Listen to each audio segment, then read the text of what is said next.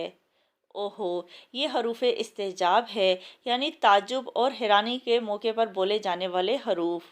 اوہو، یہ کیا حادثہ ہو گیا؟ اوہو، تم نے یہ موبائل کیوں خریدا ہے؟ زنہاد، یہ حروف تنبیہ ہے، وہ حروف جو خبردار کرنے اور ڈرانے کے لیے استعمال ہوں۔ زنہاد، کسی سے ادھار نہ مانگنا۔ زنہاد، تم میرے فیصلے میں دخل اندازی نہ کرنا۔ بلکہ یہ حروف اضراب ہیں، وہ حروف جو بعد کے معنی میں کمی پیشی کرنے کے لیے استعمال کیے جاتے ہیں، جیسے وہ میرے دوست نہیں بلکہ دشمن ہیں، وہ جھوٹ نہیں بولتا بلکہ ہمیشہ سچ بولتا ہے۔ چاہے، یہ حروف تردید ہے، یعنی وہ حروف جو باتوں میں کسی ایک کو اختیار کرنے کے موقع پر استعمال کیے جائیں، جیسے بے شک اللہ جسے چاہے عزت دے اور جسے چاہے ذلت دے۔ ہمیشہ اصولوں پر کھڑے رہیں چاہے آپ اکیلے ہی کیوں نہ ہوں۔ یہاں پر ہماری ایکسرسائز مکمل ہوتی ہے۔ ویڈیو اچھی لگے تو ویڈیو کو لائک ضرور کریں۔